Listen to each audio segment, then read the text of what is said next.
Jamais de toute l'histoire, il n'y eut de guerre plus facile à éviter. Elle aurait pu être évitée, sans même tirer un seul coup de feu. Aujourd'hui, l'Allemagne pourrait être un pays de partage, une terre prospère, une nation honorée. Mais personne n'a voulu entendre. Un par un, nous avons tous été entraînés dans cette affreuse spirale. Assurément, mesdames, messieurs, je vous le dis assurément, nous devons tout faire pour que cela ne se reproduise plus.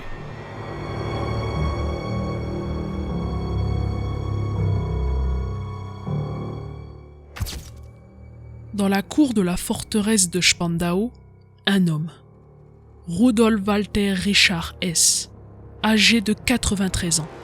Les gardiens des 4 nations français, britanniques, soviétiques et américains le surveillent constamment. Quand les Américains prennent le relais de la garde, ils découvrent Rudolf Hess mort. L'hypothèse du suicide est avancée, mais rien ne le prouve. Son corps est restitué à sa famille qui décide de lui offrir un lieu de repos et de paix. Rudolf Hess, l'ancien bras droit d'Hitler, était le dernier des détenus d'un procès qui aura marqué l'histoire, où on aura découvert les crimes et la barbarie nazie. Ce procès est le premier grand procès international de l'histoire, pour que plus jamais cela ne se reproduise. C'est le procès de Nuremberg.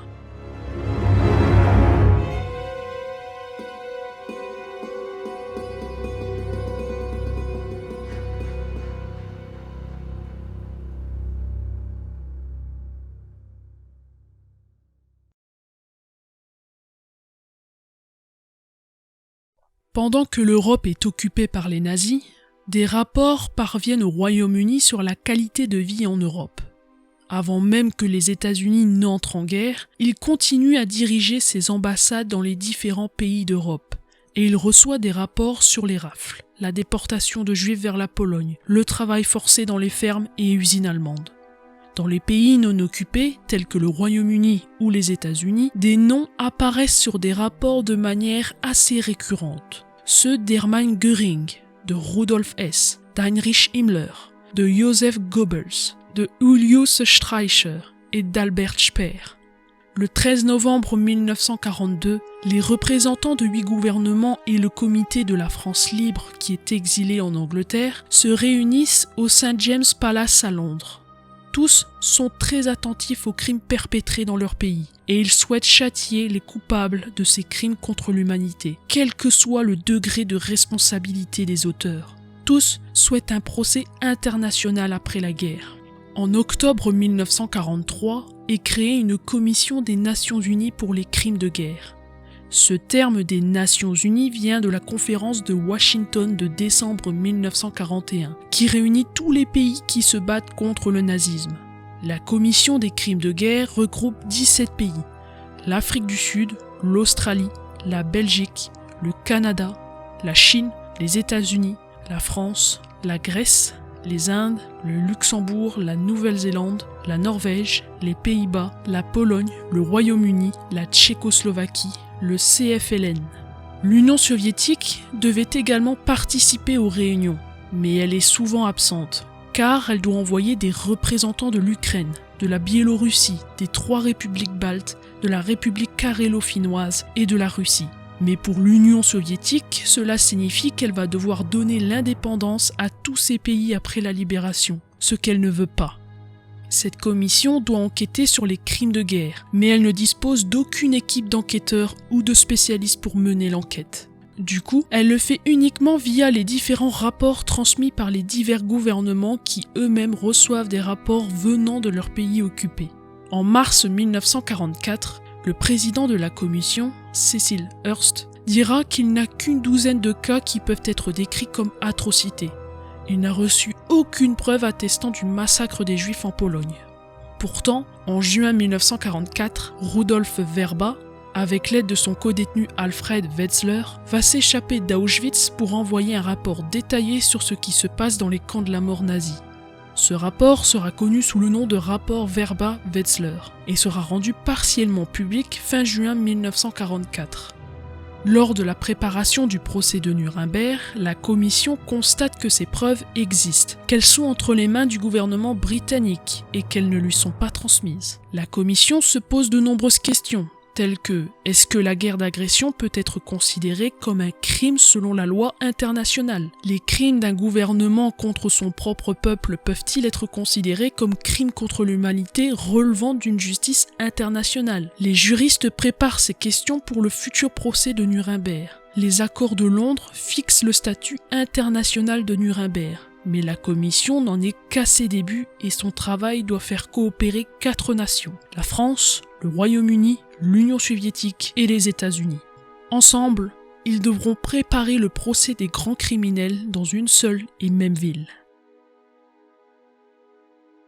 Le 30 octobre 1943, l'Américain Cordell Hull, le Britannique Anthony Eden et le Soviétique Molotov signent la déclaration de Moscou. Dans cette déclaration, les Alliés distinguent 2 types de criminels, ceux qui ont commis des crimes dans un seul lieu. Ces criminels-là devront être ramenés sur la scène de leurs crimes et jugés par les peuples à la vie desquels ils ont attenté, et ceux qui se sont rendus coupables de forfaits dans différents pays. Ils doivent être punis en vertu d'une décision commune des gouvernements alliés. En septembre 1944, le Premier ministre britannique Winston Churchill et le président américain Franklin D. Roosevelt se rencontrent à Québec. Ils vont discuter du sort des criminels de guerre qui ont commis des crimes dans plusieurs pays. Dans un mémorandum de Lord Simon, les Britanniques espèrent que les principaux responsables nazis se suicideront ou que le peuple se chargera d'eux. Ceux qui auront échappé à leur châtiment seront repris sur une liste et seront exécutés après qu'ils aient été formellement identifiés. Roosevelt est d'accord avec les Britanniques et décide de soumettre cette proposition à Staline pour commencer à établir une liste de noms. En octobre 1944, Churchill s'envole pour Moscou pour discuter avec Staline du futur procès international. Le dictateur soviétique ne refuse pas le procès. Et comme les 2 hommes d'État, il souhaite montrer au monde que ces personnes seront jugées avant d'être exécutées. Churchill va sans cesse pointer du doigt les nombreuses difficultés de la loi internationale, mais Staline reste sur sa position. Il veut un procès pour les responsables nazis avant une possible condamnation à mort. Avril 1945. La guerre touche bientôt à sa fin. Et Roosevelt envoie l'un de ses proches à Londres, le juge Samuel Rosenman, pour discuter des crimes de guerre. Entre-temps, le juge Rosenman rencontre Charles de Gaulle, le chef du gouvernement provisoire en France, et ce dernier soutient l'idée d'un procès plutôt que celle d'exécution. Pourtant, aux États-Unis, la décision n'est pas encore prise, car certains se rangent du côté d'Henry Morgenthau, secrétaire américain au Trésor, qui lui souhaite la désindustrialisation totale de l'Allemagne et des exécutions rapides des responsables nazis. Le 12 avril 1945, le président Roosevelt meurt, et c'est son successeur, Harry Truman, qui doit prendre cette décision. Lui n'est pas pour des exécutions sommaires sans qu'il y ait eu de jugement. 8 mai 1945. Les corps sans vie de Joseph Goebbels, de son épouse et de leurs enfants sont retrouvés dans le bunker de la chancellerie.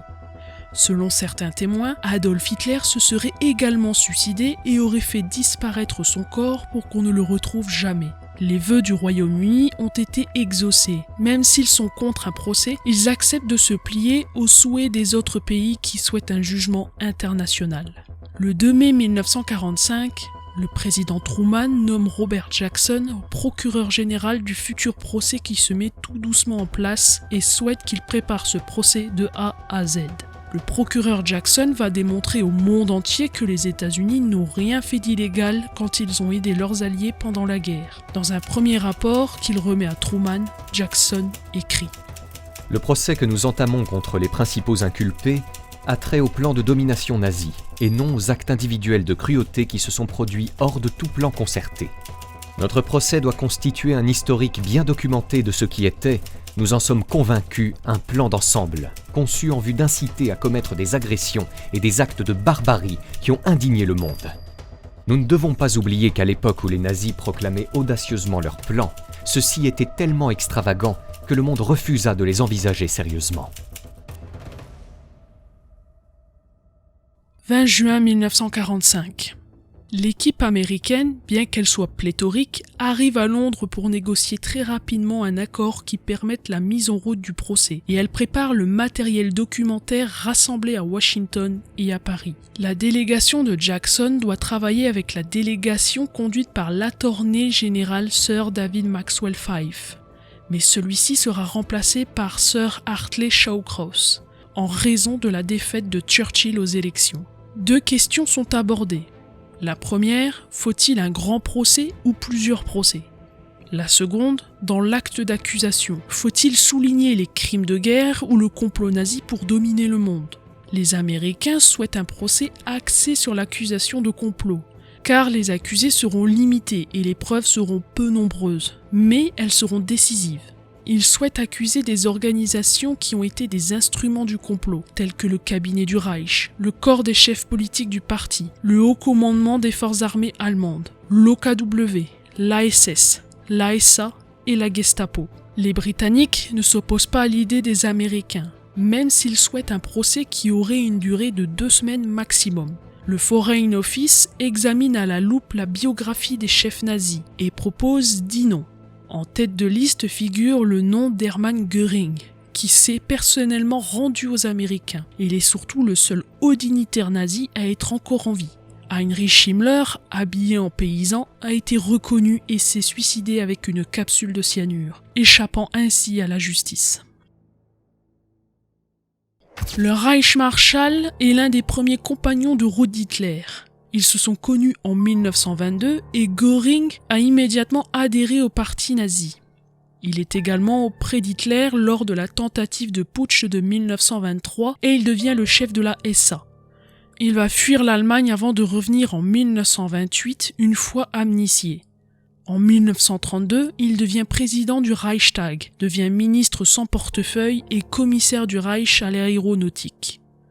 Il devient ensuite ministre de l'Intérieur de la Prusse, puis devient ministre de l'Air en 1933. Il réussira à réarmer le Reich et la Luftwaffe qui sera la première force aérienne du monde. Suite à la réussite de la guerre éclair, il sera nommé maréchal du Reich. Le 29 juin 1941, il est nommé par décret successeur d'Hitler. Mais suite aux nombreux revers que l'armée allemande a subis en 1943, il perdra petit à petit son aura glorieuse. En avril 1945, il sera démis de ses fonctions. Hitler le jugera comme traître et demandera qu'il soit fusillé. C'est pour cela qu'il se rend aux Américains, pour se protéger lui et sa famille.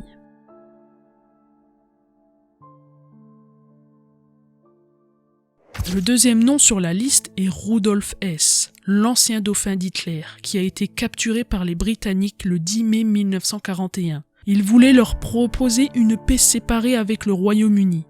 Il est entré au parti nazi en 1920 et il participe comme Göring au putsch de Munich. Il sera emprisonné avec Hitler dans la prison de Landsberg et ce dernier va lui dicter Mein Kampf. Il est la 3e figure du régime, juste derrière Göring. Après son arrestation en 1941, les médecins lui ont diagnostiqué une maladie mentale et il s'imagine que ses gardiens vont le tuer avec du poison dans sa nourriture.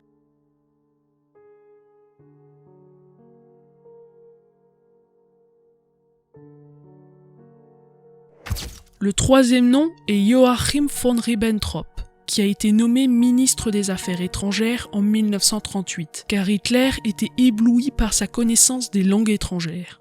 Ce n'est pas un nazi de la première heure, puisqu'il n'a adhéré au parti nazi qu'en 1932. C'est lui qui a signé aux côtés des soviétiques le pacte germano-soviétique du 23 août 1939. Voyant le conflit tourner au vinaigre, il décide de se cacher à Hambourg. Il sera finalement retrouvé et fait prisonnier par les Britanniques le 14 juin 1945.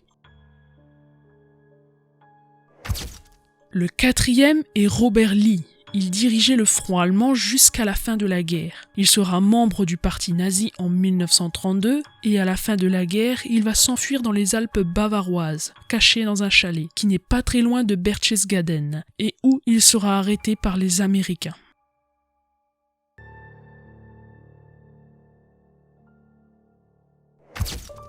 Le 5e nom est le maréchal Wilhelm Keitel. Il fait partie des accusés potentiels. Il avait été nommé en 1938 chef du haut commandement des forces armées allemandes par Hitler. Il va exercer ce rôle jusqu'en 1945. C'est lui qui signera l'acte de capitulation le 8 mai 1945. Il sera arrêté le 13 mai 1945. Le sixième nom est Julius Streicher. Il fait partie des premiers nazis et il participe au putsch de 1923. Il est nommé chef du parti nazi pour la zone de la Franconie en 1923. Mais son nom est beaucoup plus connu grâce au journal qu'il a créé la même année, Der Stürmer. Un journal purement antisémite et vulgaire, où on peut lire des récits de crimes sexuels qui se mêlent à des meurtres rituels. À la fin de la guerre, il part se cacher dans les Alpes bavaroises où il sera arrêté par les Américains le 23 mai 1945. Le septième nom est Ernst Kaltenbrunner, qui était chargé de la police en Autriche suite à son annexion au Reich en 1938. Il est rentré au parti nazi en 1932 et il va remplacer en 1943 Reinhard Heydrich au bureau central pour la sécurité du Reich. Le 15 mai 1945, il sera capturé par les Américains. Le huitième nom est Alfred Rosenberg, le nazi de la première heure qui devient en 1941 ministre des Territoires de l'Est. Ce titre va lui offrir la possibilité de mettre en pratique ses théories raciales qui seront développées dans son ouvrage « Le mythe du XXe siècle ».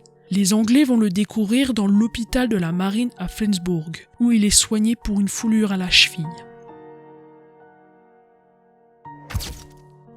Le neuvième nom est Hans Frank, un adhérent des premières heures du parti nazi. Il est présent également lors du putsch de 1923. En 1939, il est nommé à la tête du gouvernement général et se rendra coupable des crimes commis sur le territoire de la Pologne. Il sera même surnommé le bourreau de la Pologne ou le boucher de Cracovie. Le 6 mai 1945, les Américains font plus de 2000 prisonniers allemands et l'un d'eux s'ouvre les veines.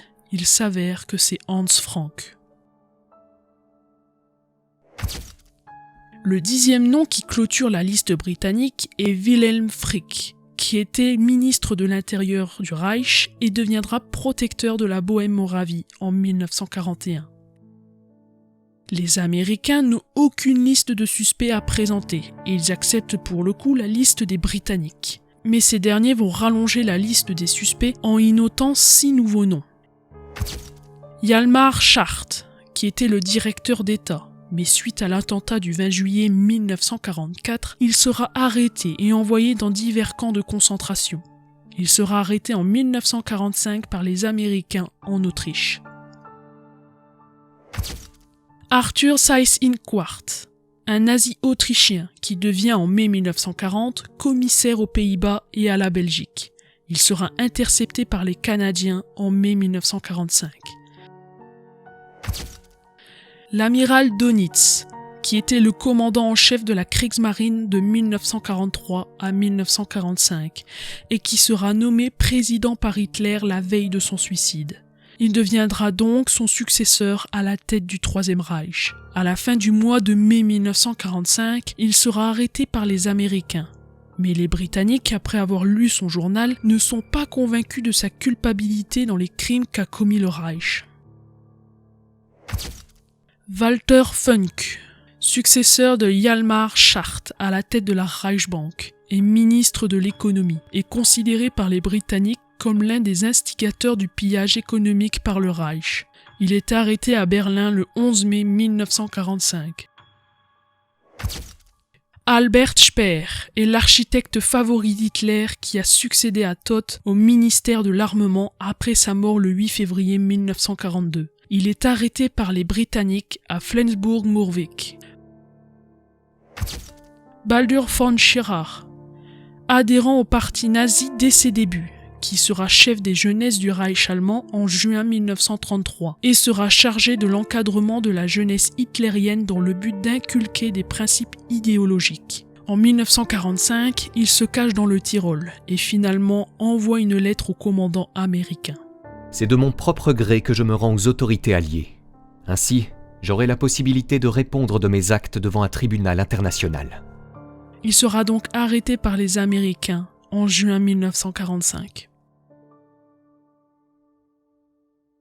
Le 24 juin 1945, la délégation française, qui a à sa tête le juge Robert Falco, rejoint par le professeur André Grosz, arrive à Londres.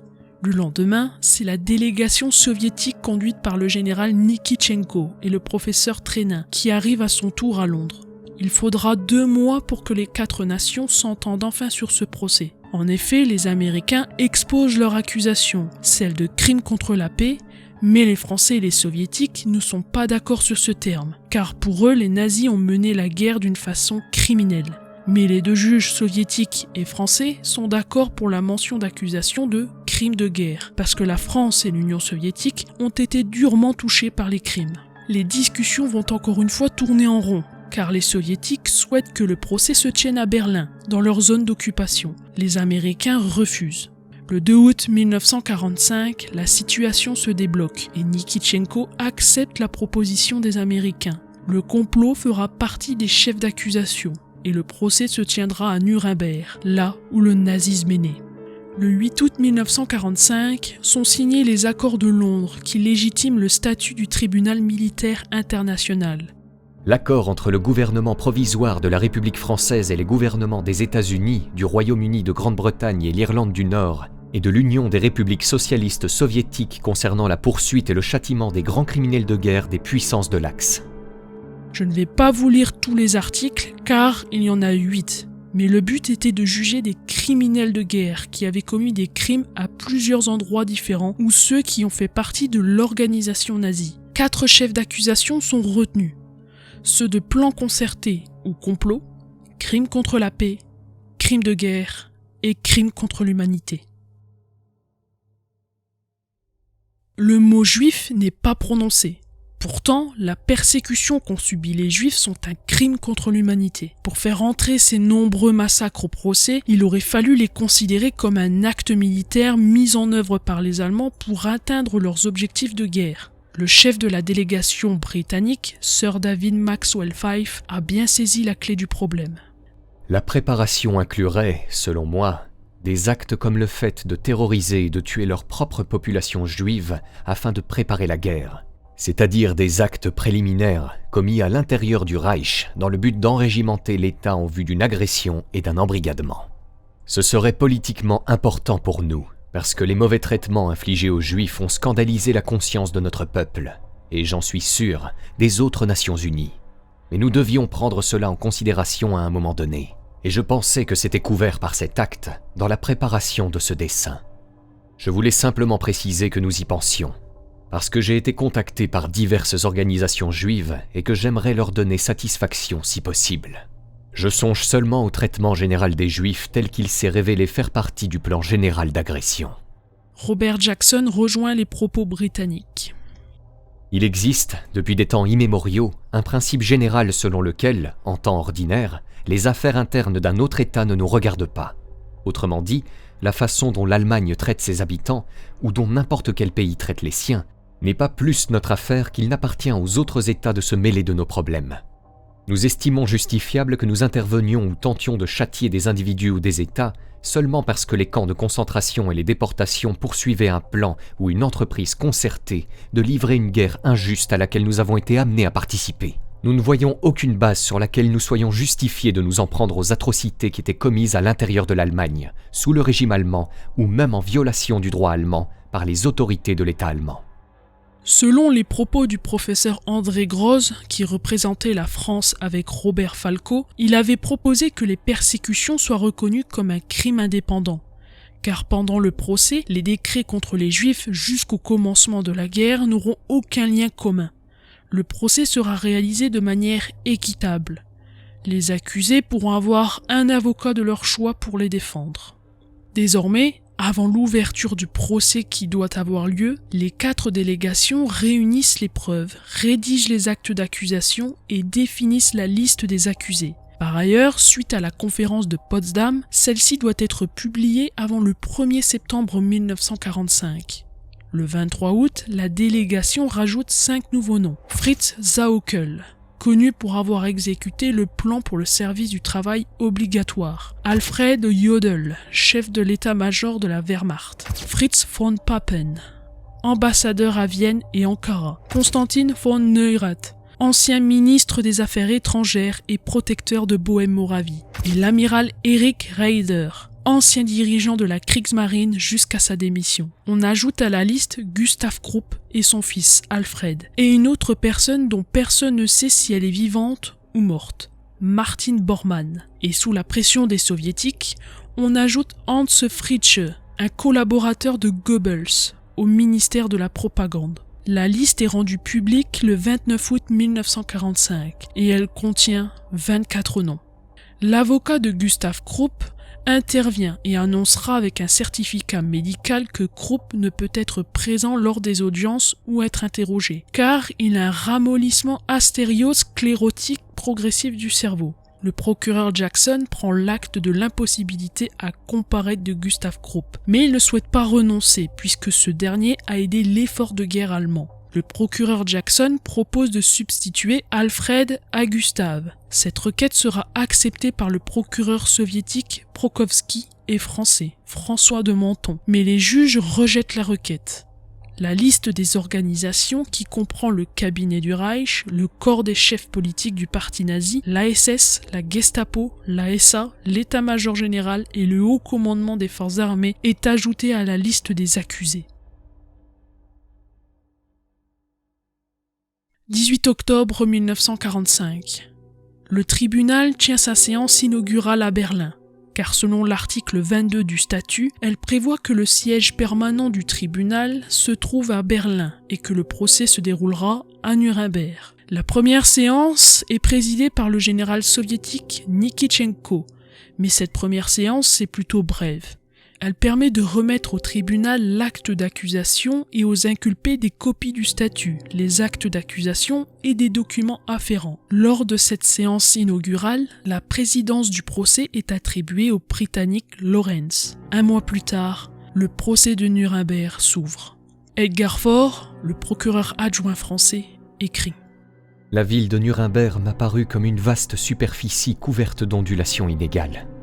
À l'approche, je vis que ces lignes collinaires représentaient des amoncellements multiformes de blocs erratiques. Nuremberg ressemble à un vaste champ de ruines lors du procès, car elle a été massivement bombardée par la Royal Air Force en janvier et mars 1945. Ensuite, elle sera prise par les Alliés à la mi-avril après des combats de rue. Les seuls édifices restés debout sont le palais de justice relié par un tunnel à la prison qui, elle aussi, est toujours debout. L'hôtel de ville et le grand hôtel sont également debout au milieu des ruines.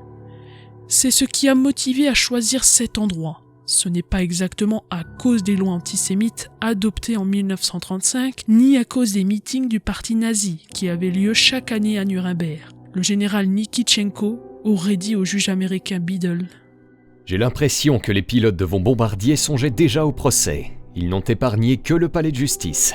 Vous autres Américains pensez toujours à tout.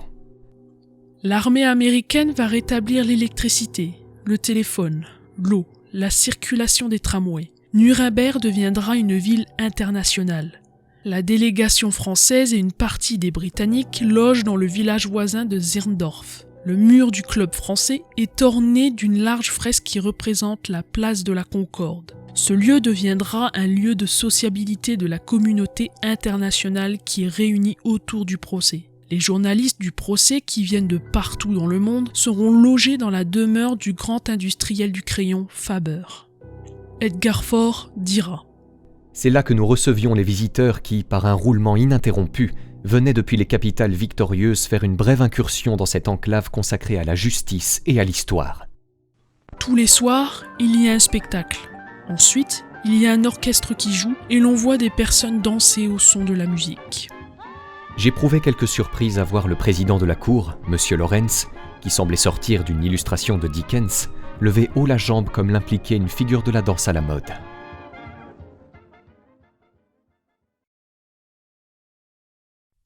Dans la grande salle d'audience, dans ce palais de justice qui se nomme le château, on peut voir 4 drapeaux. Ce sont les drapeaux des 4 grandes puissances, la France, la Grande-Bretagne, l'Union soviétique et les États-Unis. Ce tribunal militaire n'est pas tellement militaire, puisque chacun des juges est vêtu d'une tenue habituelle, à part les juges soviétiques qui, eux, sont restés en uniforme. La charte précise que chacune des puissances signataires doit désigner un juge et un juge suppléant. Au total, ils seront donc 8. Pour le Royaume-Uni, il s'agit du juge Lawrence. Son suppléant sera Norman Birkett. Le juge américain est Francis Biddle, qui parle très bien le français, et son suppléant est John Parker, qui ne marquera pas le procès de Nuremberg. Le juge français est le professeur Donnedieu de Vabre, qui a enseigné le droit pénal à des générations d'étudiants à la faculté de Paris, et qui sera un grand timide lors de ce procès. Son suppléant est Robert Falco, celui qui a représenté la France lors des accords de Londres. Le juge soviétique est le major général Nikitchenko et son suppléant est le lieutenant-colonel Volchkov. Ce sont les seuls à revendiquer les titres militaires.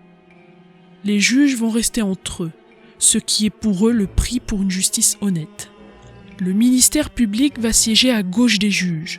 Comme les juges, il sera composé de représentants des 4 puissances. Mais la tâche est compliquée. Pour preuve, le procureur général Jackson est entouré d'une équipe de 32 avocats généraux et procureurs adjoints. Le Royaume-Uni en aura 7, l'Union soviétique en aura 9 et la France aura 10 avocats et substituts.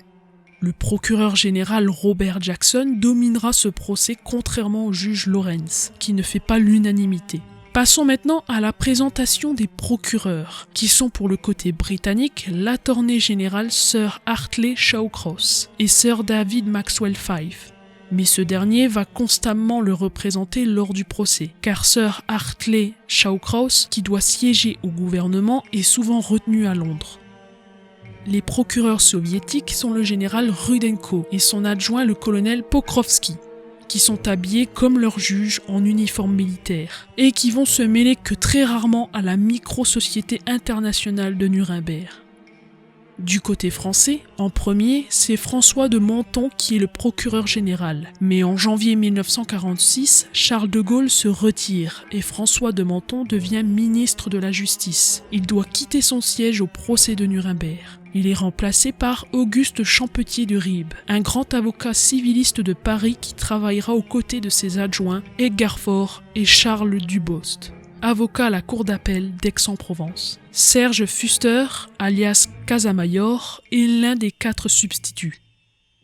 Seules ces 4 puissances accusent et jugent, mais 15 autres pays ont donné leur accord à ce procès pour qu'il soit représenté par ces 4 puissances. Par exemple, l'URSS va parler au nom des pays de l'Est qu'elle a libérés, comme la Pologne par exemple. La France, elle, est la voix des pays occupés de l'Ouest, tels que la Belgique, les Pays-Bas, la Norvège, le Luxembourg, etc.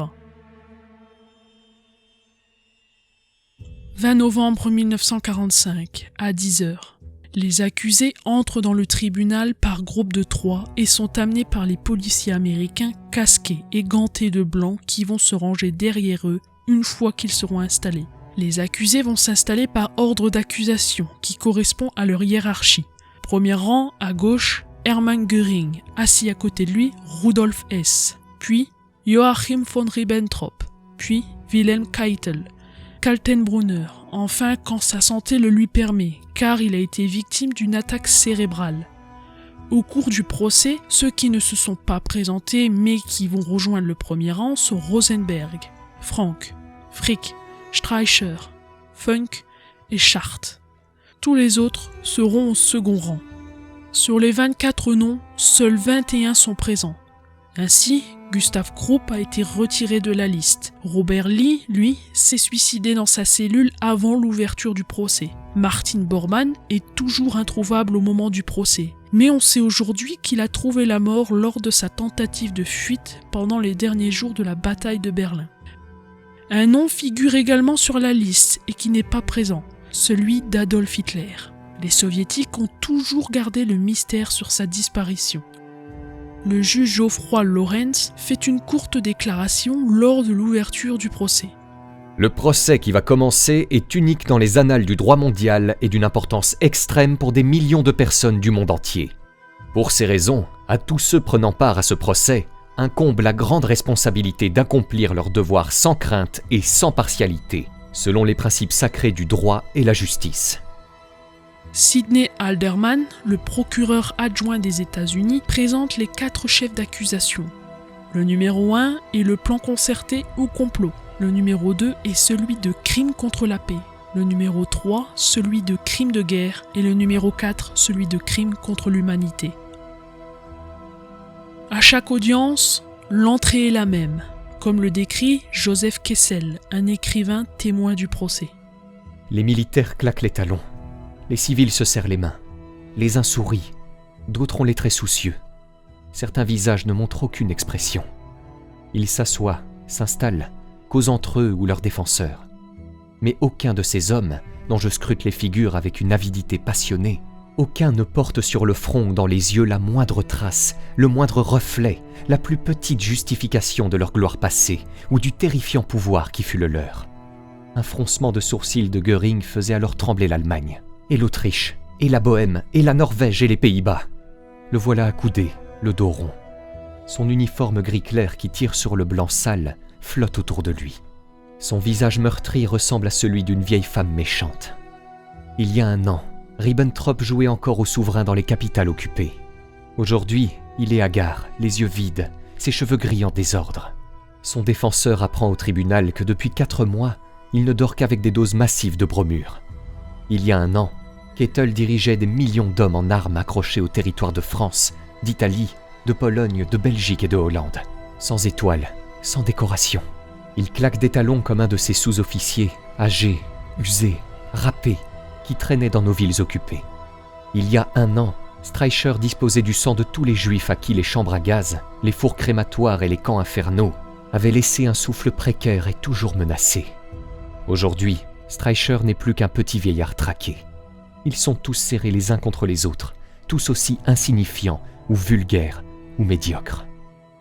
Nous connaissons également la vie des accusés dans leur prison, grâce au témoignage du médecin psychologue Gilbert, dont la tâche est de maintenir un contact journalier avec les prisonniers afin de prévenir de nouveaux suicides et d'informer le commandant de la prison, le colonel Andrus, de leur état moral pour qu'ils soient disciplinés lors du procès. Les accusés sont détenus à la prison de Bad Mondorf, au Luxembourg. Göring apparaît amaigri lors du procès. C'est parce qu'il a dû subir une cure de désintoxication car il est morphinomane. C'est le médecin allemand, Ludwig Flucker, qui est chargé de surveiller la santé des détenus. Au moment du procès, les détenus sont transférés à la prison de Nuremberg, où Reider et Fritzsche les rejoignent. Les détenus occupent des cellules individuelles avec un mobilier réduit, une table, une chaise, des WC. Ils sont surveillés en permanence par les soldats américains, qui regardent 24 heures sur 24 dans une sorte de guichet pour les observer. Cette consigne a été donnée par le colonel Andrus, suite au suicide de Robert Lee dans sa cellule. Ne voulant plus de suicide, la consigne dorénavant est de surveiller sans arrêt les détenus. Ces derniers échappent au regard des soldats américains qu'en étant assis sur le siège des toilettes.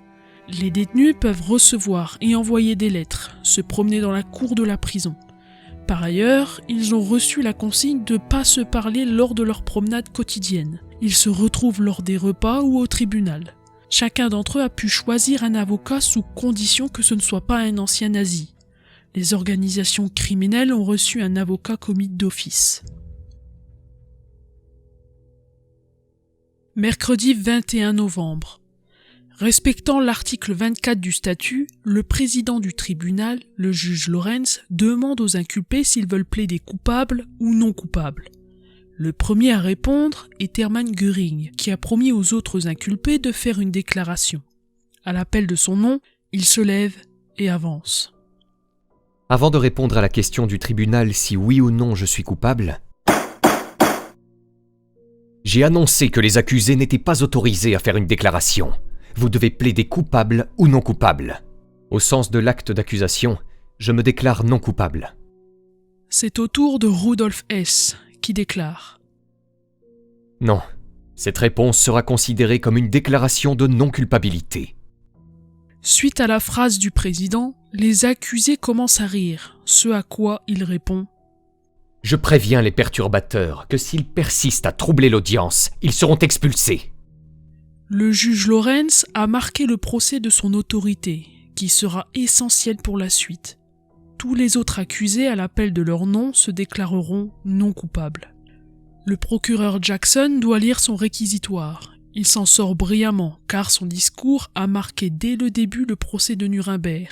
Lors de son réquisitoire, il va raconter en détail la prise de pouvoir par Hitler, la suppression des libertés, la persécution des églises, notamment l'église catholique, les crimes contre les juifs, l'extermination de 5 à 7 millions d'entre eux. Un réquisitoire qui aura marqué les esprits de tout à chacun.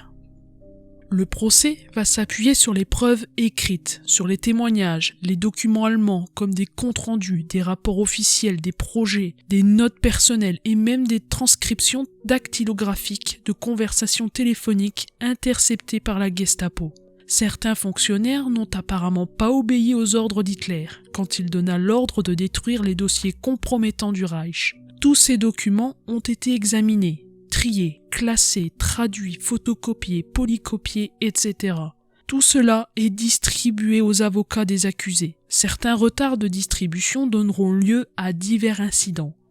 Le procès va devenir monotone, car au début, il y a beaucoup de lecture des textes. Le public, autant que les journalistes, souhaitent du sensationnalisme, mais rien ne se passe. Surtout lors de la lecture des textes, ceux qui devaient les lire parlent très lentement, pour que les interprètes puissent traduire dans les casques en allemand, en anglais, en russe et en français. Quand la personne parle trop vite, une lumière jaune apparaît devant lui, pour lui signaler de ralentir pour les traducteurs. S'il n'écoute pas ce signal, la lumière passe au rouge, et là pour les traducteurs en coulisses, ça devient un peu n'importe quoi.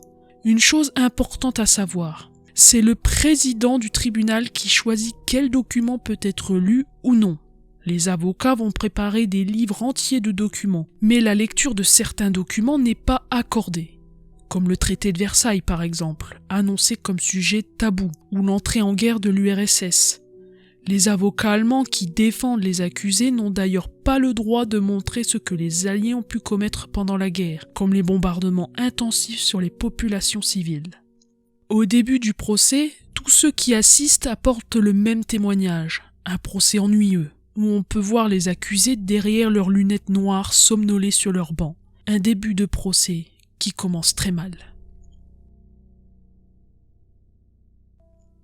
Durant le procès, les Américains vont verser des milliers de documents qui révèlent les secrets diplomatiques ou militaires. En somme, les 2 premiers chefs d'accusation, plan concerté ou complot et crime contre la paix, plongent dans les origines de la prise de pouvoir du parti jusqu'au déclenchement du conflit, ainsi que de son expansion à l'ouest et à l'est. En plongeant dans la vie des accusés, ils s'aperçoivent que 16 d'entre eux sont coupables de ces 2 chefs d'accusation. Les crimes contre la paix, les crimes de guerre et les crimes contre l'humanité découlent d'un complot, mis en place avec la naissance du parti nazi et pendant l'ascension au pouvoir d'Hitler, et ce jusqu'à la Seconde Guerre mondiale. Des témoins sont appelés à la barre pour expliquer la chronologie des événements qui a mené à la guerre, car ils s'aperçoivent qu'Hitler et les nazis depuis le début souhaitent agresser les pays qui entourent l'Allemagne, grâce à l'endoctrinement de la population qui croyait en la propagande nazie. L'un des procureurs adjoints américains, le commandant Frank Wallis, va lire pendant le procès le discours d'Hitler du 30 janvier 1941, le jour d'anniversaire de son arrivée au pouvoir. J'ai fixé le programme suivant. Abolition du traité de Versailles. Le reste du monde commet une absurdité lorsqu'il prétend que je n'ai dévoilé mon programme qu'en 1933, 1935 ou 1937. Au lieu d'écouter le stupide bavardage des émigrés, ces messieurs auraient été bien plus avisés de lire ce que j'ai écrit des milliers de fois. Aucun être humain n'a, plus que moi, proclamé ou écrit ses intentions. Et sans cesse j'ai écrit « Abolition du traité de Versailles ». Toute l'histoire du parti nazi est scrutée. On s'aperçoit que ces conspirateurs ont tout fait pour abroger et détruire le traité de Versailles, en réarmant et en renforçant l'armée pour reconquérir les territoires que l'Allemagne avait perdus à la fin de la Grande Guerre, mais aussi pour annexer de nouveaux territoires, peuplés selon leurs termes d'Allemands de race. Et ensuite, ils se sont lancés à la conquête du Lebensraum, l'espace vital allemand, ce qui a mené tout droit à la guerre.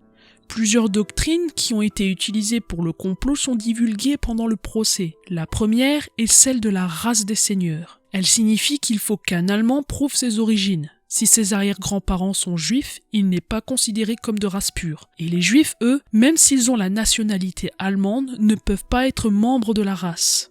La deuxième doctrine est le principe du chef. En somme, c'est l'allégeance et l'obéissance absolue au chef, Hitler, ce qui va mener à un principe totalitaire. Pour les Américains, le nazisme est d'abord l'hitlérisme, même si la disparition du Führer hante ce procès.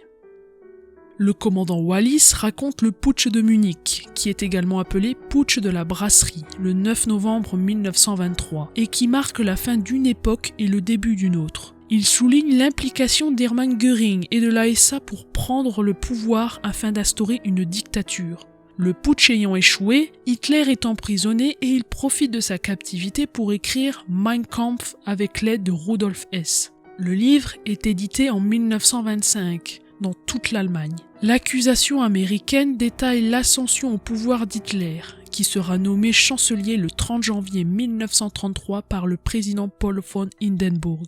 Dès sa nomination, tous constatent que le pays sera mis au pas et endoctriné par les nazis. On assistera à la destruction des syndicats, qui sont considérés comme communistes aux yeux des nazis. On assiste au contrôle progressif du pouvoir des églises. C'est là, pour la première fois que l'on entend le mot « camp de concentration ». Wallis précise. C'est en 1933 qu'apparurent les premiers camps de concentration. Ils servirent à éliminer les adversaires politiques que l'on y emprisonnait.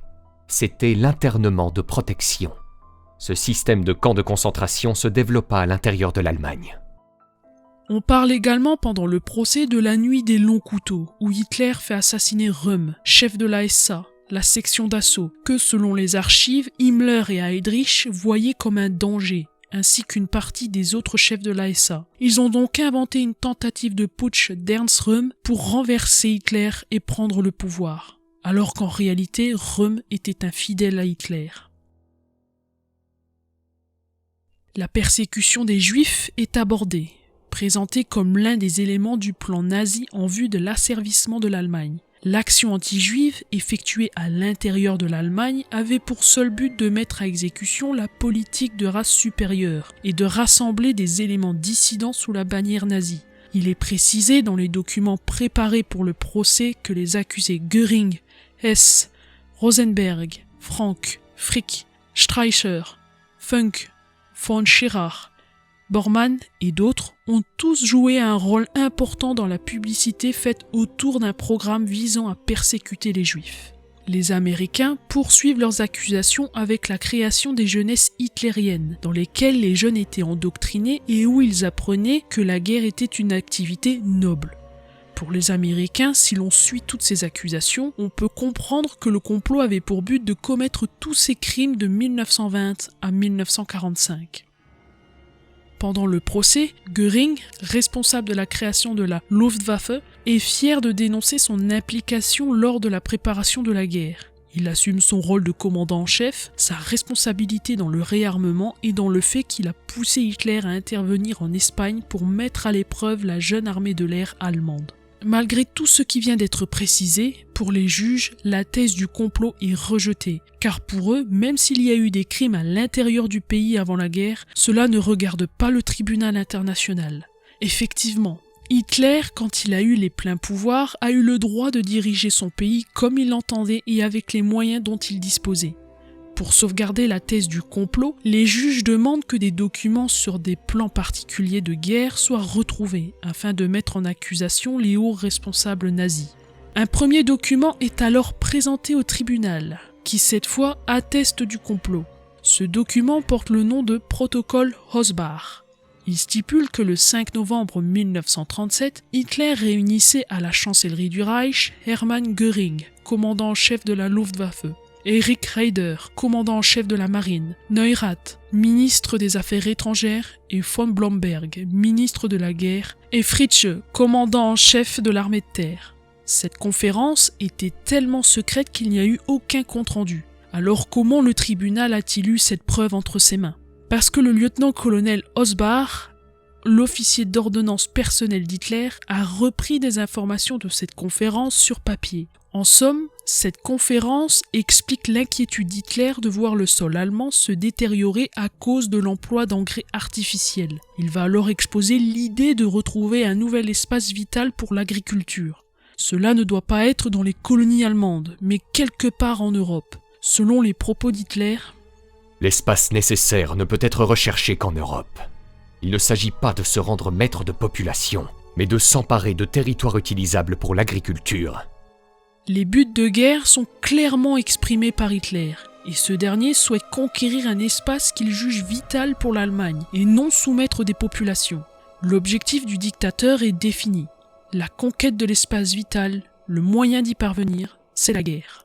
Hitler souhaite que le conflit démarre en 1943 et soit terminé en 1945. Il dit très clairement que si la guerre d'Espagne devient un conflit anglo-franco-italien, alors l'Allemagne interviendra dès 1938. Pour conquérir l'Europe, Hitler souhaite envahir l'Autriche et la Tchécoslovaquie, une menace qui n'existera plus si ces pays doivent se diriger vers l'ouest. Il sait que la France n'interviendra pas sans l'Angleterre, et il pense que ces deux derniers pays ont rayé secrètement la Tchécoslovaquie de la carte. Bien sûr, il sait que si la Tchécoslovaquie et l'Autriche tombent entre ses mains, il aura des réserves alimentaires à condition que 2 millions de Tchèques et 1 million d'Autrichiens émigrent ailleurs. Ce texte sera la première preuve qui incrimine les responsables nazis dans le complot pour déclencher la guerre. Le médecin psychologue Gilbert va comme chaque jour observer les détenus lors de leur déjeuner. Il écoute quelquefois leurs discussions et suite à la lecture de ce document, plus d'un détenu va réagir. Beaucoup de prévenus ne cachèrent pas leur étonnement devant ce document révélant la conception d'Hitler de la politique de force. Jodl dit qu'il ne s'était pas rendu compte alors. Von Schirach estima que le document constituait de la folie politique concentrée. Frank remarqua « Attendez seulement que les Allemands lisent ça et qu'ils voient avec quel dilettantisme le Führer a scellé leur destin. » Ribbentrop, tout ébouriffé, secoua tristement la tête quand je lui demandais s'il n'avait pas connu cette déclaration relative à la politique. « Non, il ne m'en a jamais parlé. Je vous le répète, Herr Doctor, si les Alliés nous avaient laissé seulement la moitié d'une chance après Versailles, vous n'auriez jamais entendu parler d'Hitler. » Fritzsche est contraint d'admettre que le document jette une nouvelle lumière sur le procès. Il me dira « Je vois maintenant pourquoi il est question de complot, et je serai moi-même obligé de changer de position au sujet de l'acte d'accusation. » Seul Göring n'apprécie pas les dialogues de ses codétenus et rétorque. « Ah, chanson que tout cela! Les Américains ne se sont-ils pas emparés de la Californie et du Texas? C'était bien aussi une simple guerre agressive en vue d'extension territoriale !» C'est à cause de cette réunion que Neurath démissionne de son poste, et pourtant il est présent sur le banc des accusés. Il dit « Le discours d'Hitler me bouleversa, puisqu'il signifiait l'effondrement de la politique étrangère que j'avais, jusqu'alors, poursuivi avec persévérance. » Dans la même journée, le procureur adjoint américain Sidney Halderman présente un deuxième document qui a été retrouvé dans une cave de Platterhof, dans l'Obersalzberg, tout près de Berchtesgaden. Cette fois, c'est l'aide de camp d'Hitler, le colonel Schmundt, qui a écrit ce dossier, et il rend compte du fait qu'Hitler et Keitel ont eu une entrevue le 21 avril 1938 sur les opérations contre la Tchécoslovaquie. Le dossier porte le nom de code Kaver. Le document stipule qu'Hitler ne souhaitait pas attaquer sans raison un pays pacifique. Il faut une action après une période de tension diplomatique qui conduise progressivement à une crise et finisse par la guerre ou action éclair à la suite d'un incident. Par exemple, l'assassinat d'un ministre allemand en corrélation avec démonstrations anti-allemandes. En somme, Hitler demande à Keitel d'user de la propagande pour réaliser une opération éclair.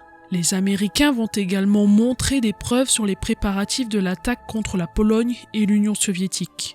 Ces preuves montrent encore une fois à quel point chacun a joué son rôle pour créer un complot afin de faire la guerre. Et cette journée de procès se termine en prouvant les complicités allemandes avec le Japon et l'Italie.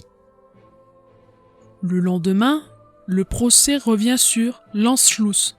On fait écouter au tribunal un appel enregistré entre Göring et Ribbentrop. Ce dernier est à Londres pour donner sa version des faits sur ce qui se passe en Autriche. Joseph Kessel raconte. Il se passa une chose incroyable. Sur son banc d'accusés, Göring releva la tête et se mit à rire. d'un rire plein, entier, débridé, impossible à contenir. Göring va regarder Ribbentrop au-dessus des épaules de Hess. Ribbentrop, dont les lèvres sont toujours fermées comme si elles étaient attachées, va tourner la tête, regarder Göring et également se mettre à rire. Mais le tribunal va mettre fin à leur bonne humeur. L'avocat général américain Dodd souhaite ajouter pour preuve un film documentaire sur les camps de concentration et dit: Nous allons vous montrer que les camps de concentration n'étaient pas une fin en eux-mêmes, mais formaient partie intégrante du système nazi de gouvernement. Nous avons l'intention de prouver que chacun de ces accusés connaissait l'existence des camps de concentration, que la peur, la terreur et les horreurs sans nom des camps de concentration étaient des instruments à l'aide desquels les accusés ont gardé le pouvoir et ont supprimé toute opposition à leurs desseins, y compris bien entendu leur plan pour une guerre d'agression.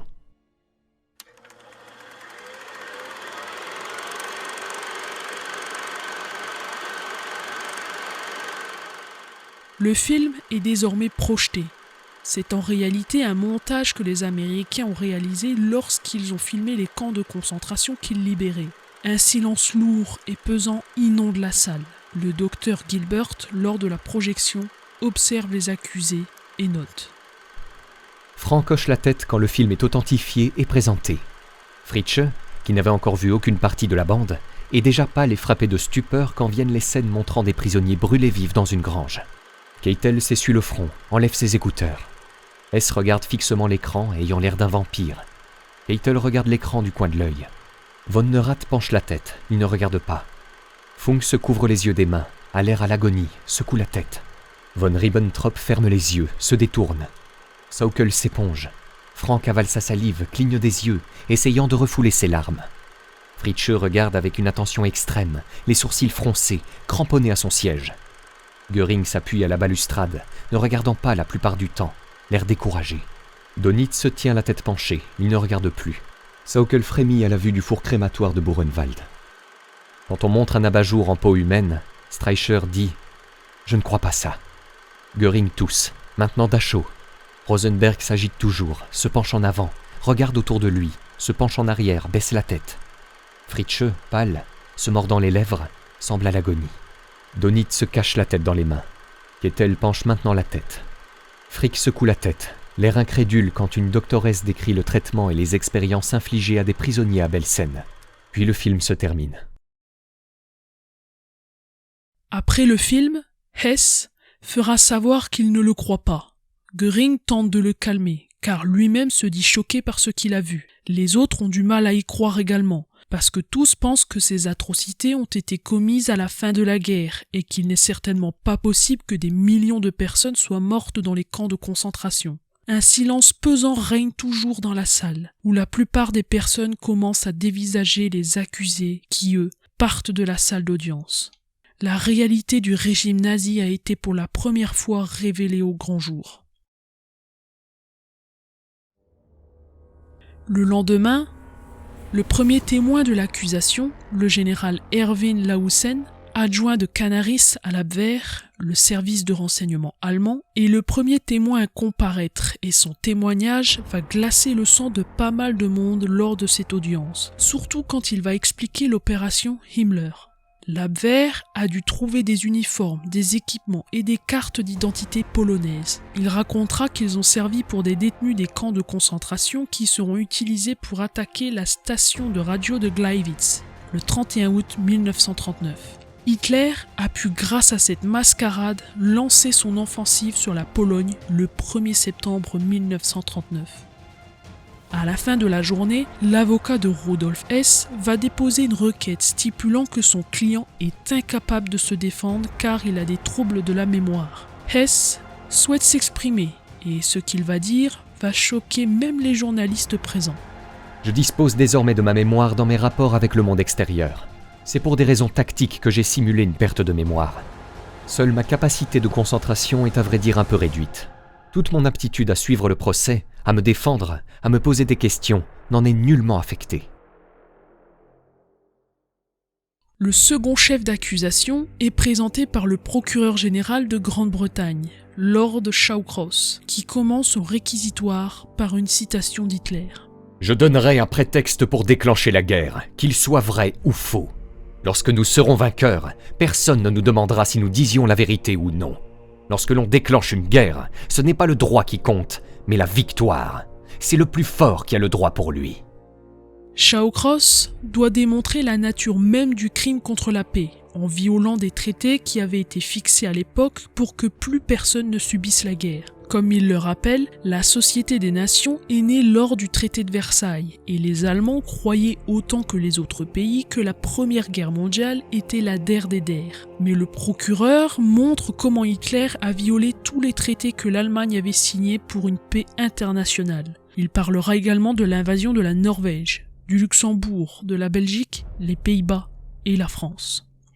L'accusation de guerre d'agression sera petit à petit prouvée lors du procès, mais l'avocat de Charte fera remarquer que la plupart des traités qui sont signés perdent leur sens la plupart du temps. Il est reconnu que l'Allemagne a violé les conditions du traité de Versailles, en réintroduisant le service militaire obligatoire, en se réarmant, en remilitarisant la Rhénanie. Mais l'Allemagne a très bien pu interpréter que le traité était rompu lors du pacte maritime avec la Grande-Bretagne, qui avait été signé le 18 juin 1935.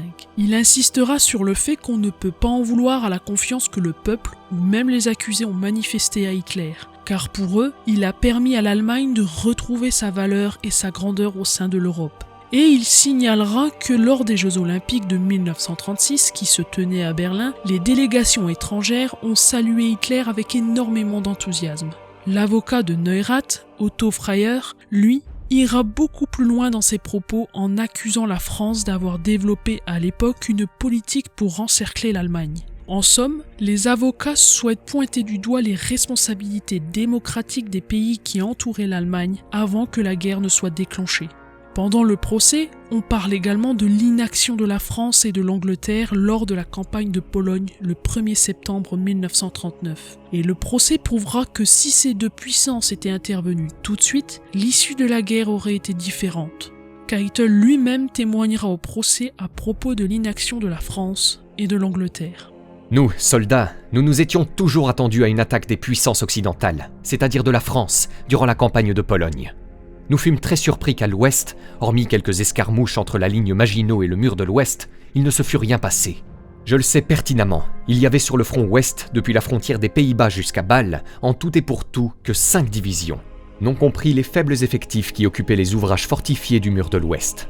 Ainsi, du point de vue des opérations militaires, une attaque française durant la campagne de Pologne n'aurait rencontré qu'un faible écran de troupes allemandes et non une véritable défense. Quand on parle de complot et de la campagne de Pologne, on pense à l'invasion soviétique de la Pologne et de la Finlande, qui s'est pratiquement déroulée en même temps que l'invasion allemande. Le 8 février 1946, le psychologue Gilbert décide de parler à Göring et essaie de comprendre pourquoi il a ôté son casque audio quand le procureur soviétique Rudenko a pris la parole et a parlé de la campagne de Pologne. Un dialogue naît entre les deux hommes. Je savais d'avance ce que les Russes allaient dire, mais j'ai été stupéfait de les entendre parler de la Pologne. Je ne pensais pas qu'ils seraient assez cyniques pour parler de la Pologne. Pourquoi considérez-vous cela comme cynique ? Parce qu'ils ont attaqué en même temps que nous. Tout cela était une affaire arrangée d'avance. 25 mars 1946. Rudolf Hess doit se présenter à la barre, mais il est remplacé par son avocat, le docteur Alfred Seidel, qui décide de parler d'un sujet assez sensible. En effet, il va commencer à parler du pacte germano-soviétique et d'un pacte secret qui prévoit la détermination des zones d'influence des deux États dans le territoire européen. Le président l'interrompt en lui disant qu'il n'est pas là pour faire un discours, mais que quand il explique une situation, il doit présenter les documents au tribunal comme preuve. Seidel spécifie qu'il ne fait pas de discours et qu'il a les preuves prouvant également que l'Allemagne ne s'intéressait pas à la Lettonie, à la Lituanie, à l'Estonie ni à la Finlande. Le président intervient de nouveau en spécifiant qu'ils n'ont toujours pas vu ces documents qui confirment sa parole. Il va spécifier que ces documents, il les a obtenus grâce à Friedrich Gauss, qui était le chef des services juridiques au ministère des Affaires étrangères en 1939 et qui a participé aux négociations comme adjoint entre l'Allemagne et l'Union soviétique. C'est Gauss qui rédigea le pacte et l'accord secret. Il demande à lire des passages qui sont assez brefs, Puis, le président Lawrence demande aux différents procureurs s'il y a une objection à ce que des passages de ce document soient lus. Une objection se fait entendre, celle du procureur général soviétique Rudenko, qui demande à consulter le document avant qu'il ne soit lu à haute voix. Ensuite, il va demander de ne pas autoriser la lecture de ce document. Seidel réclame comme témoin le commissaire aux affaires étrangères de l'URSS, Molotov, mais il sera interrompu par le président Lawrence, qui annonce que l'affaire est momentanément close. Le 28 mars au matin, l'affaire est de nouveau ouverte. Ribbentrop doit témoigner, et pour témoin, il a fait appel à sa secrétaire, Fraulein Blank. L'avocat de Ribbentrop, le docteur Martin Horn, l'interroge. Saviez-vous qu'on avait conclu à Moscou autre chose qu'un pacte de non-agression et un accord commercial ? Oui, il y a eu également un pacte secret. Immédiatement, Rudenko l'interrompt et demande que la question soit immédiatement retirée, car le témoin est incompétent en matière de politique étrangère. Le président note, mais il s'aperçoit quand même que les propos concordent avec les paroles de l'avocat de Hess. Le juge Lawrence va demander à Seidel s'il a une copie de cet accord secret. Celui-ci lui répond que non. Mais il existe 2 copies, car une d'entre elles a été ramenée par Ribbentrop à Berlin et dans les archives des affaires étrangères qui ont été saisies par les troupes de l'Union soviétique. Donc, les 2 copies sont désormais entre les mains de Moscou. Mais Seidel produit la déclaration de Gauss, qui révèle le contenu du traité. La séance est de ce fait suspendue. Jodl, tout en ricanant, déclare à Gilbert « Alors ils veulent maintenant cacher qu'il existait un traité secret. Cela me paraît difficile. J'avais à l'avance l'indication de la ligne de démarcation dans mes plans et j'ai préparé ma campagne en conséquence. » Frank et Rosenberg, eux, se sont réjouis de l'embarras qu'éprouvent dorénavant les soviétiques. Ha ! Vous voyez là le vrai complot. S'il y a eu un complot, c'était entre Hitler et les Russes. Les Russes devraient être assis là avec nous, sur le banc des accusés. L'audience reprend et le tribunal annonce que Margaret Blank peut être interrogée sur cet accord secret. Elle explique qu'elle n'a pas accompagné le ministre à Moscou car elle était souffrante, mais qu'elle a eu connaissance de l'accord secret par enveloppe spécialement cachetée qui était classée séparément et qui portait la mention « accord germano-russe supplémentaire ou secret ». Le docteur Horn, l'avocat de Ribbentrop, l'interroge sur les négociations qu'il a menées avec les soviétiques. Il dira qu'il a été accueilli amicalement par Staline et Molotov et expliquera les bases du pacte germano-soviétique. Elle devait s'exprimer dans un pacte de non-agression. En second lieu, les sphères d'intérêt des 2 pays devaient être définies dans un protocole secret annexé à l'accord. Il s'agissait ici, pour Staline comme pour Hitler, de territoires perdus au cours d'une guerre malheureuse. Nous discutâmes alors de ce que nous aurions à faire du côté russe et du côté allemand, en cas de guerre. Nous fixâmes une ligne de démarcation afin qu'en cas de provocation intolérable de la part des Polonais ou en cas de guerre, il existât une frontière commune de façon à éviter des conflits d'intérêts entre la Russie et l'Allemagne. Le territoire de l'ouest des fleuves Vistule, San et Bug appartiendrait à l'Allemagne et l'est à la Russie. De plus, on déterminera d'autres sphères d'intérêt en Finlande, dans les pays baltes et en Bessarabie. Le 1er avril, le docteur Seidel, l'avocat de Hess, revient à la charge avec l'extrait du document de Gauss, qu'il s'apprête à lire à haute voix. Le général Rudenko conteste qu'il n'y existe aucun lien entre le document et les accusés. Le tribunal tranche. Seidel est autorisé à lire le document. Il reprend ce que Ribbentrop a déjà dit. L'Allemagne et l'Union soviétique devaient se partager la Pologne avec une ligne de démarcation. Ribbentrop confirme les explications de l'avocat et dit « Si l'on parle ici d'agression, alors les 2 pays sont coupables. » Seidel revient à la charge une dernière fois, lorsqu'il prononce la plaidoirie de son client Rudolf Hess. Les juges ont censuré la plaidoirie. Seidel évoque l'accord secret entre l'Union soviétique et l'Allemagne et fait comprendre en quelque sorte que l'URSS est complice du crime contre la paix et qu'elle ne devrait pas siéger parmi les juges. Mais rien n'y fait. Les juges censurent la plaidoirie, ne souhaitant pas que le monde entier pointe du doigt l'Union soviétique alors qu'elle fait partie des juges. Passons maintenant aux accusations de crimes de guerre et de crimes contre l'humanité. Ce sont les Français et les Soviétiques qui se chargent des preuves contre les accusés. certaines preuves proposées sont inédites, mis à part les questions des camps de concentration qui ont déjà été exposés par les Américains et les Britanniques. Le 17 janvier 1946, François de Menthon prend la parole et parle au nom de la conscience des peuples, hier asservis et torturés dans leur âme et dans leur chair. Pendant son discours, François de Menthon annonce que c'est la France qui a supporté seule en mai et juin 1940 le poids de l'agression allemande et de la défaite. Mais le pays ne va pas renoncer à la lutte. François de Menthon va mentionner l'action de Charles de Gaulle, et il ajoute « La France, qui fut systématiquement dépouillée et ruinée, la France dont tant de siens furent torturés et assassinés dans les geôles de la Gestapo ou dans ses camps de déportation, la France, qui subit l'entreprise plus horrible encore de démoralisation et de retour en barbarie, poursuivie diaboliquement par l'Allemagne nazie, vous demande, au nom plus spécialement des martyrs héroïques de la résistance qui comptent parmi les plus purs héros de notre épopée nationale, que la justice soit faite. » Après, le procureur Jackson retrace les étapes du complot et Hartley Shawcross énumère les violations des traités. François de Menthon, lui, veut démontrer la doctrine utilisée par les nazis durant l'occupation de 1940 à 1945 en spécifiant qu'ils commettaient des crimes contre l'esprit, en supprimant des valeurs spirituelles, rationnelles ou morales qui sont les bases pour améliorer la condition de la vie humaine dans chaque pays. Les nazis ont plongé l'humanité dans la barbarie, une barbarie démoniaque qui était consciente de ce qu'elle faisait, puisqu'elle utilisait des moyens matériels à ses fins. Pour François de Menthon, cette doctrine est celle du racisme. Il montre que pour le national-socialisme, l'individu n'a pas de valeur, mais que l'origine des races est plus importante, comme son penchant pour les goûts mystiques, afin de prouver la différence entre les races. Pour Menthon, tout cela est dû à la crise qu'a traversée l'Allemagne, l'industrialisation rapide d'un pays qui n'avait pas retrouvé son équilibre politique et son unité culturelle, contrairement à d'autres pays d'Europe. Les Allemands voient dans les collectivités et dans les races humaines des noyaux fermés sur eux-mêmes qui sont en lutte les uns avec les autres. François de Menthon parle ensuite du service du travail obligatoire qui sera détaillé par ses adjoints.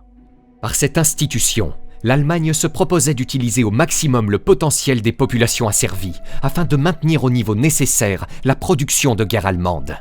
En outre, nul doute que cette institution est liée au plan général d'extermination par le travail des populations voisines de l'Allemagne, jugées par elle dangereuses ou inférieures. Il démontrera devant la cour que 715 000 Français ont été déportés en Allemagne pour le travail forcé. L'Allemagne n'hésitera pas à piller économiquement la France, notamment de ses cultures pour nourrir ses propres hommes, pendant que les populations dans le pays mourraient de faim. Il dévoilera que ce sont des crimes contre les personnes physiques, des crimes qui se rattachent au terrorisme. Les Allemands voulaient l'assujettissement de tous les pays occupés en déployant des troupes pour que le peuple soit soumis et que ces pays donnent tout ce que l'Allemagne demandera. Ces crimes seront rattachés à la politique d'extermination.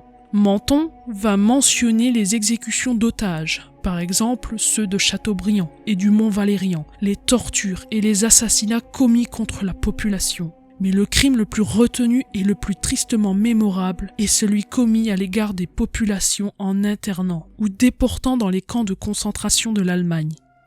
Ces déportations avaient deux buts. Assurer un travail supplémentaire pour la machine de guerre allemande et éliminer des pays occupés et exterminer progressivement les éléments les plus opposés au germanisme. Un des buts principaux était aussi de vider les prisons surpeuplées de patriotes et les éloigner définitivement. Il mentionnera des chiffres. 250 000 Français ont été déportés et seulement 35 000 d'entre eux sont revenus sur le sol national. Mais on sait aujourd'hui que ces chiffres sont surestimés, puisque 140 000 personnes, dont 75 000 juifs, ont été déportés de France. Seule une quarantaine de milliers survécus, dont 4 000 juifs. Puis, Menthon peint les souffrances des déportés en soulignant que tant des siens sont morts dans les camps après d'horribles souffrances, ce qui est pour lui inconcevable pour un peuple civilisé du XXe siècle. À ces crimes s'ajoutent ceux commis contre les prisonniers de guerre et les résistants, et dans les derniers mois de l'occupation en France, l'accentuation de la politique terroriste qui multiplie les crimes contre les populations. François de Menthon nomme les villes martyrs de Maillé, dans l'Indre-et-Loire, et d'Oradour-sur-Glane, qui dévoileront au peuple français la barbarie dont pouvaient faire preuve les Allemands. Il conclut. Le besoin de justice des peuples martyrs sera satisfait et leurs souffrances n'auront pas été vaines pour le progrès de la condition humaine. Le psychologue Gilbert s'aperçoit que Franck accueille très bien le discours de François de Menthon et qu'il serait ravi de discuter avec cet homme qui a l'air d'un bon chrétien. Mais cette faveur lui sera refusée, car François de Menthon quitte définitivement le procès de Nuremberg pour prendre sa nouvelle fonction de ministre de la Justice en France. Edgar Faure se présente à la barre en présentant messieurs Charles Gerthofer et Henri Delpech, spécialistes des pillages économiques qui vont prendre la parole. Ils vont spécifier que le pillage et les spoliations étaient interdits par la Convention de La Haye, encore une convention que les Allemands n'ont pas respectée. L'accusation française va dresser une liste interminable et met en lumière le rôle qu'a joué Hermann Göring lors de ces pillages. Le 24 janvier 1946, c'est Charles Dubost qui prend la parole et expose une série de preuves qui incriminent les chefs de l'Allemagne hitlérienne qui ont pratiqué une politique d'extermination. Il va ensuite citer un discours d'Hitler qui a eu lieu à Munich le 16 mai 1927. Il n'y a qu'une possibilité pour l'Allemagne d'échapper à son encerclement, et c'est la destruction de l'État qui, de par la nature même des choses, sera toujours son ennemi mortel. C'est la France. Lorsqu'un peuple voit que son existence tout entière est menacée par un ennemi, il ne doit avoir qu'un seul but, à savoir l'annihilation de son ennemi. Charles Dubost présente une multitude de témoignages qui ont été recueillis en France par le service des crimes de guerre qui dépend du ministère de la Justice. Il va présenter les témoignages des exécutions commises sur des otages. En France, il y a eu 29 666 exécutions. Mais pour ceux qui ont fait partie des déportations, le ministère public fait appel aux témoins. Le premier d'entre eux est un Français qui se nomme Maurice Lampe, un résistant qui a été arrêté en novembre 1941. Il a été interné pendant 2 ans en France, puis a été déporté à Mauthausen. Il va décrire le voyage infernal dans les wagons à bestiaux.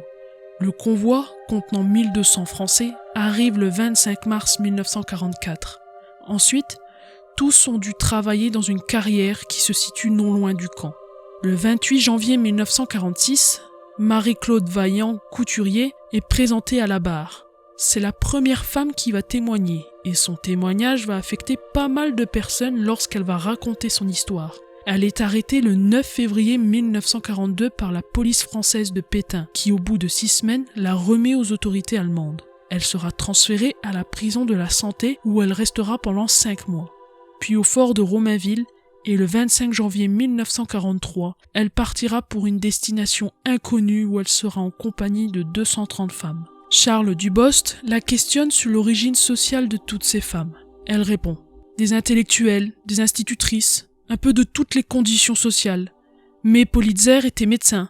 Elle était la femme du philosophe Georges Politzer. Hélène Salomon est la femme du physicien Salomon. C'est la fille du professeur Langevin. Daniel Casanova était chirurgien dentiste et elle avait une grande activité parmi les femmes. C'est elle qui a monté un mouvement de résistance parmi les femmes prisonnières. » Marie-Claude Vaillant, couturier, raconte ensuite son arrivée à Auschwitz, où on déplombe les wagons.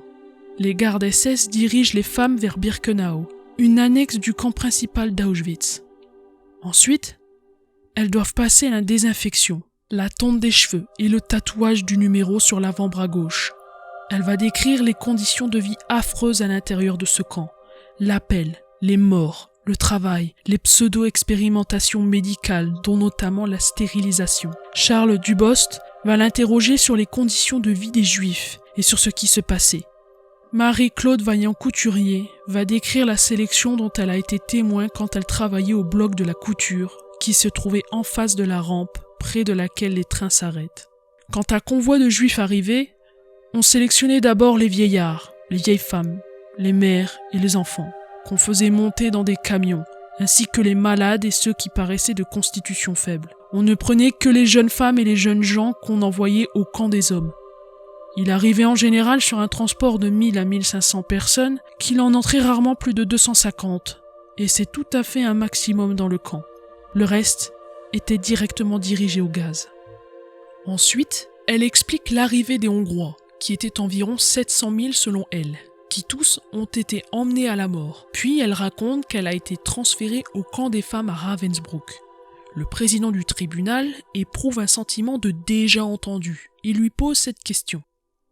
Les conditions du camp de Ravensbrück semblent être les mêmes que celles d'Auschwitz. Serait-il possible, après avoir entendu ces détails, de s'occuper de la question de façon plus générale, à moins qu'il y ait une différence substantielle entre Ravensbrück et Auschwitz ? Monsieur Dubost lui répond. Je crois qu'il y a une différence qui nous a été exposée par le témoin et qui est la suivante. C'est qu'à Auschwitz, les internés étaient exterminés purement et simplement. Il ne s'agissait que d'un camp d'extermination. Tandis qu'à Ravensbrück, elles étaient internées pour travailler. Elles étaient exténuées de travail jusqu'à ce qu'elles en meurent. Le rôle d'Auschwitz dans la destruction des Juifs d'Europe n'avait pas encore été compris par le tribunal. Pour lui, cela semblait quasi impossible. Et pourtant, plus de 6 millions d'entre eux y ont perdu la vie. Marie-Claude Vaillant-Couturier conclut son témoignage. Il est difficile de donner une idée juste des camps de concentration quand on n'y a pas été soi-même.